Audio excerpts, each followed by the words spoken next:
Hey, welcome to London. We did it. We're in London! Now we have the accents.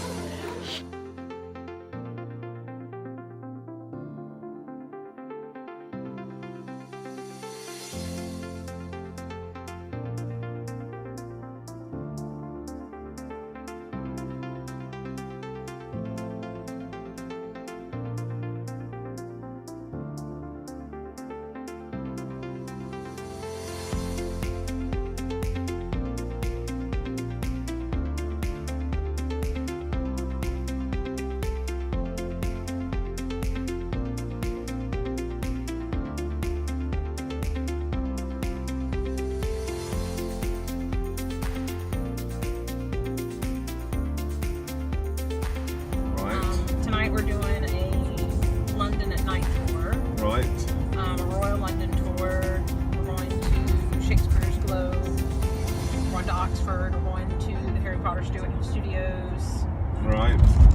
Are those all of the tours, girls? So you Harry Potter fans? Very much so. Really? Oh, there's another tour you can do in London. That's all the places where the film was set. You know, various set locations. Mm-hmm. But we want to have tea somewhere. English tea. Or you could Portobello Mason, or any of the sort of posh hotels. They do afternoon teas. What sites are you going to see? All the sites in London? Tower of London? Yeah, well, London Eye? Yes, because with the Royal London tour, we're going to kind of see how that goes, and then decide later on if we want to go into the Tower of London and all of that. We're pretty sure we will. Right. Museums, art galleries.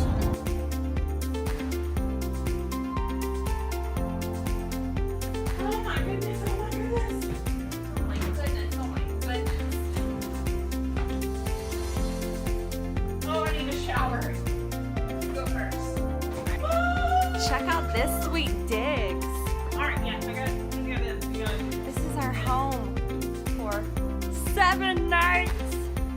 It's so cute. Okay.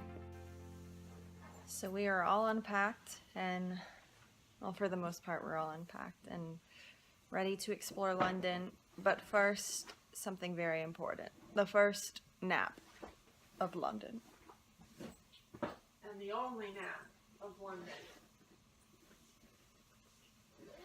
The first of many naps in London. Here I go. Oh, the first nap is not going well.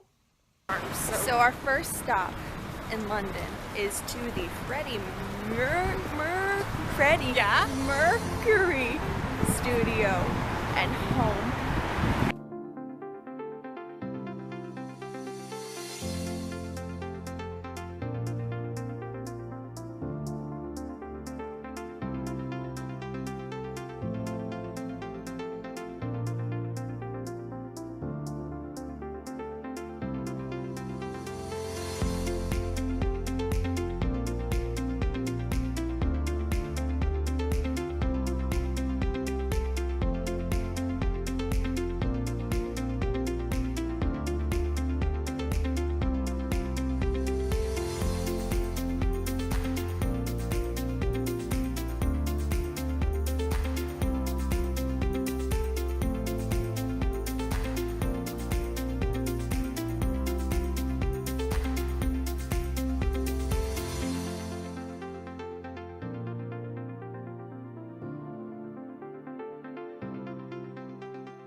Out of this, and I'm like, yeah, okay.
can't really see it, but it's raining.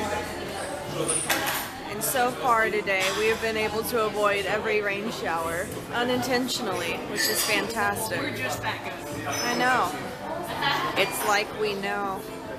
How's your social cake? It's so good. It's so good. Who can say if I've been changed for the better? But change so good.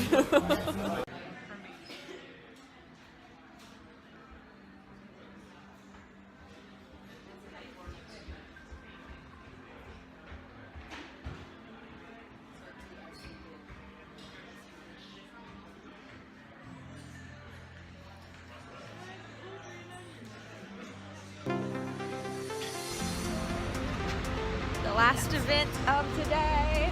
We're going on a night tour. We're so tired, but it's gonna be so We awesome. exhausted, so cheers to that.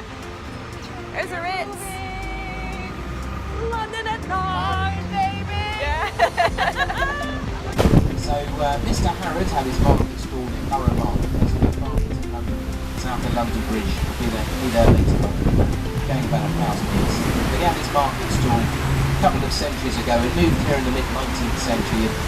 After a couple of fires, Harrod's department store was rebuilt, and it had the first escalator in the UK. And there were staff on hand to give nervous guests who'd never seen an escalator before, and it was branded for value when they got to the top. Well, that's normal to us. And they sell almost everything in Harrods. You can buy jewellery, clothes, cars in the window displays. We were going past a few weeks ago. Cocaine was sold till 1916. Giggling and excited. They stopped that. That's the same year they stopped the stars from being living through the Boxing Day, sales the Boxing Day sales a few years ago, they came out and it had a wooden steam train, coal truck, that's a lovely display, which they normally keep up for a few weeks, but the steam train had gone after 4 days, and I asked them, why did you take the steam train away? So they didn't have 4 days. They said someone bought it. Now it was owned in the 80s and 90s by Egypt's Al-Fayed brothers. Mohammed Al-Fayed, I think he still has a football club in West London, but struggling. But yeah, we'll be at a place called Waterloo later, where we'll see the London Eye, Battle of Waterloo, particularly. We'll be at Trafalgar Square near the end of the tour, Nelson's Club, Battle of Trafalgar. There is a theme for those of you who don't know British history. Trafalgar, Waterloo, Hastings, Agincourt, Cressy, yes.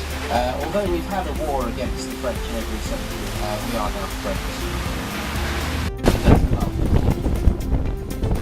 Queen Mother's Gate, Lion and Unicorn to your left, to Hyde Park, and then flag statue of ancient Greek Achilles with the Duke of Wellington's face for ego to your left, up to your left.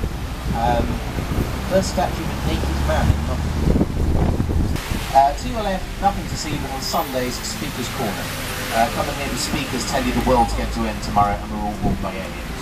The world's not going to end tomorrow, we wouldn't have Speaker's Corner tomorrow. Marble Arch, this area's got a gruesome past. Like the Macchio St. Paul's head to your right.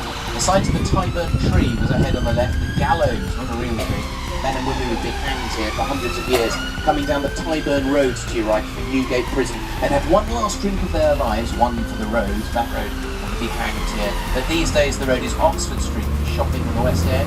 To your right, Marble Arch, to your left, past Francis Scaffold, Mr. Jimi Hendrix spent his last night alive in the Cumberland Hotel, 1970.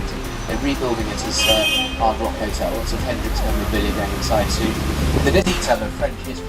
If you go inside Apsley House, ahead to your right, partly lit up with 23 buses to your right there, tomorrow, you can see what the Duke of Wellington kept at the bottom of his staircase. Very small detail in French history. A 12-foot, 4-metre statue of a naked Napoleon Bonaparte. Small detail in French history, we go inside, and he used it to hang up his coat and hat. So if you wish to see Napoleon, no, that's true. If you wish to see Napoleon and his Bonaparte, go inside Apsley House and head to your right. Tomorrow, Wellington, the Iron Duke.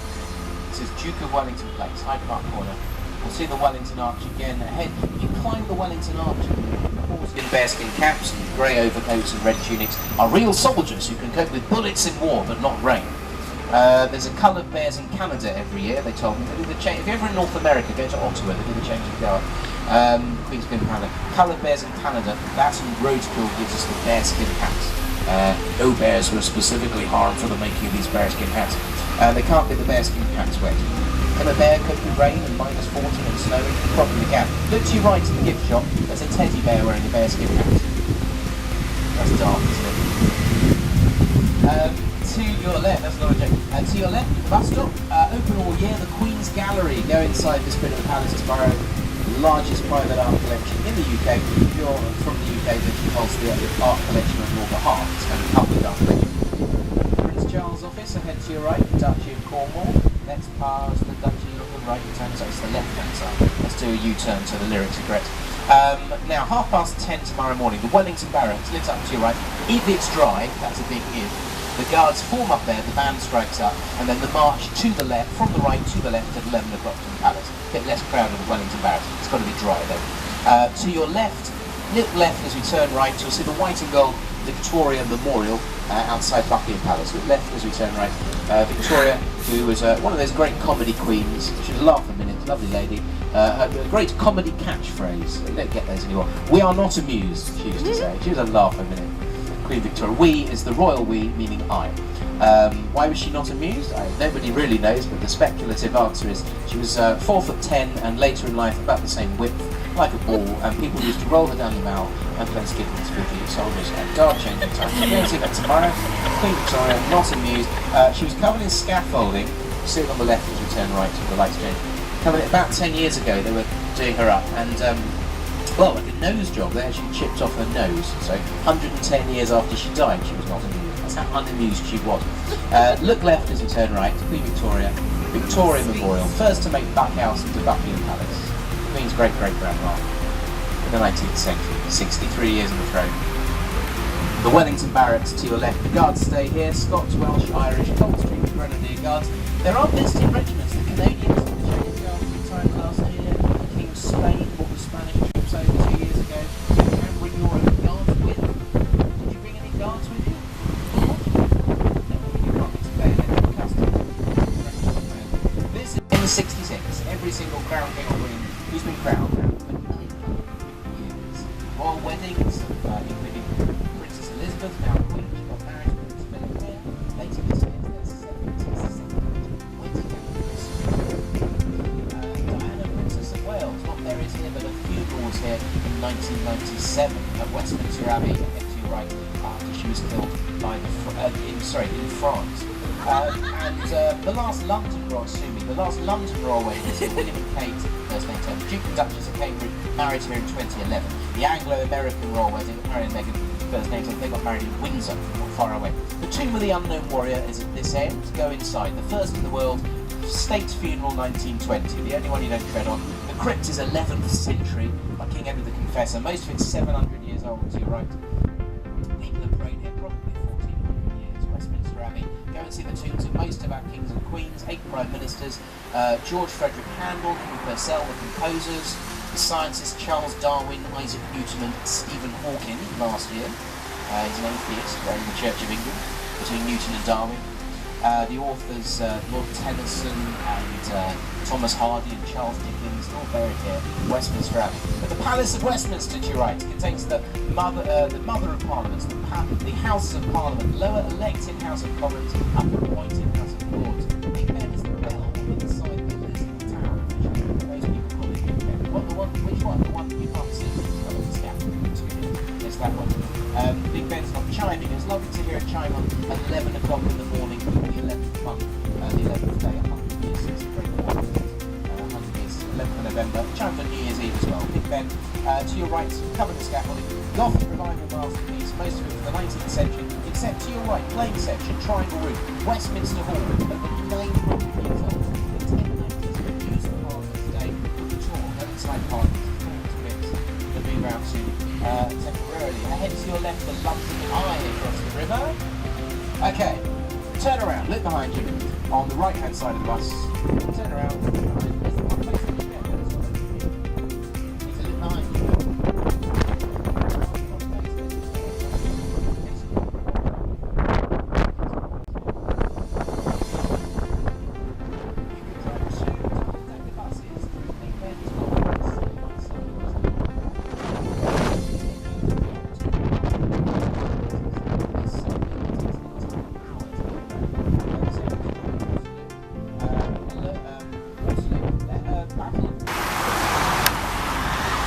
Keep those cameras out for we'll see the City of Westminster on the left-hand side of Waterloo Bridge. 10 seconds. Victoria and the Elizabeth Tower Palace of Westminster.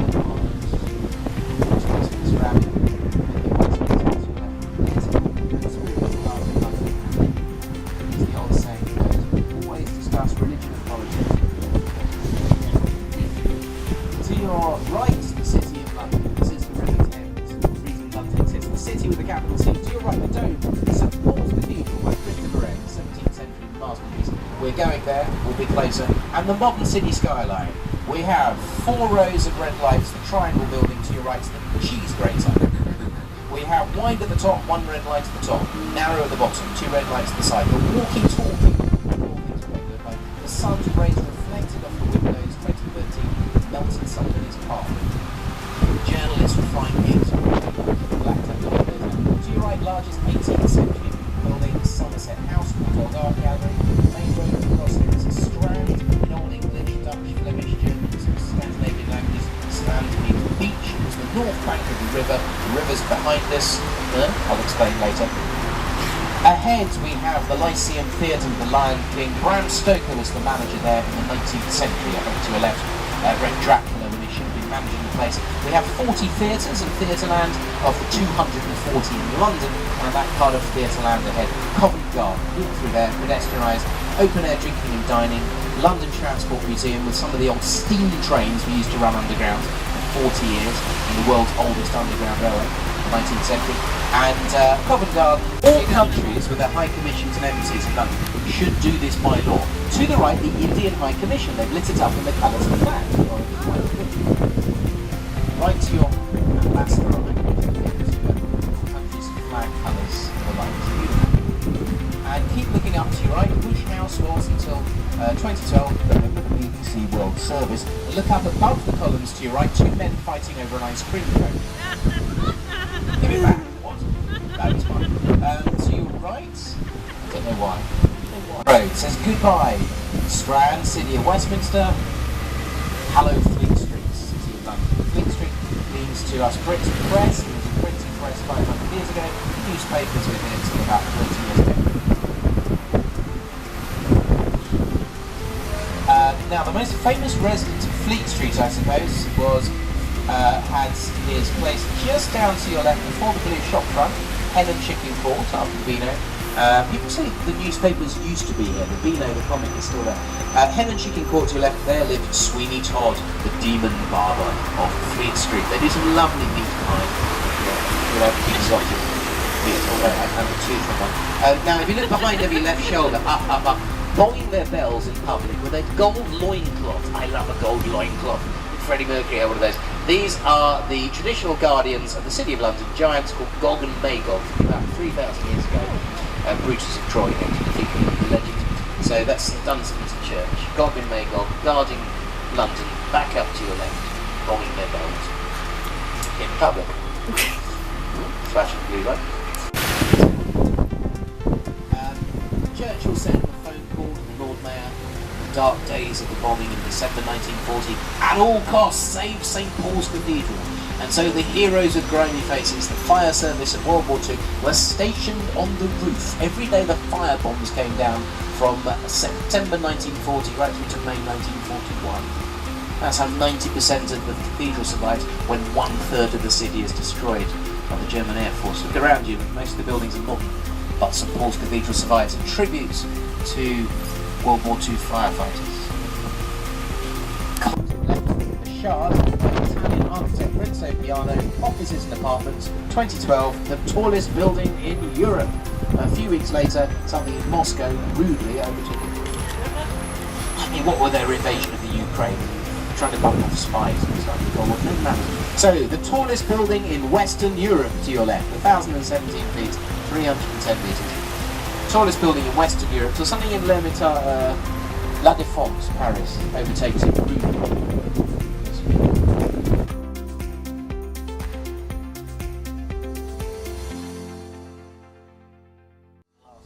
City Hall, where the Mayor, Mr. Khan, works. We call that the Leaning Tower of Pizza. The pizza boxes, which are useful actually.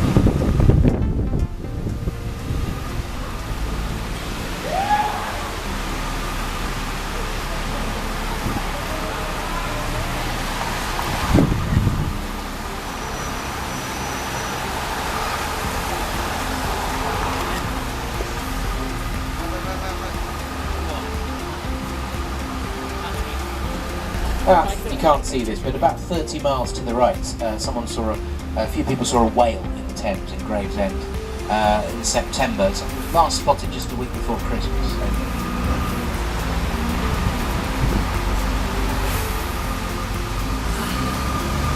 Second whale. Now, for those at the top section, look above you, there's a new glass floor in the top walkway. So you can go up inside and stand there and see Tower Bridge lift underneath you. Those of you in the sun deck. There we go. Port's open now.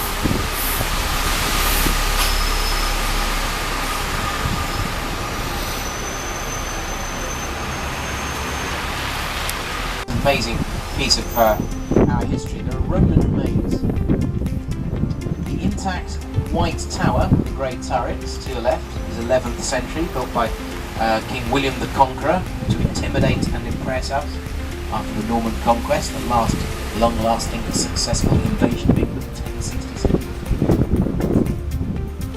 There's a military fortress in both world wars, and the retired military, real retired military, the beefeaters, those men and women, they live here and work here. So you can go inside, get a guided tour from the beefeaters, red and black flag. Go and see the crown jewels inside behind very heavy glass. There's an observatory. The moat down to your left was drained in the 19th century. The Duke of Wellington was Lord Warden of the tower and used to complain that he could smell the tower before he saw it. But you should look on the web and catch the photos from 2014. 100 years since the First World War began, we had 888,000 red ceramic poppies filling the moat, one for every British and Commonwealth warhead of the First World War. We wear poppies in November and other times of year to remember the warhead. That figure including British, Irish, Indians, Australians, Canadians and so on. And they had a wonderful light display in November last year, 100 years since the Great War.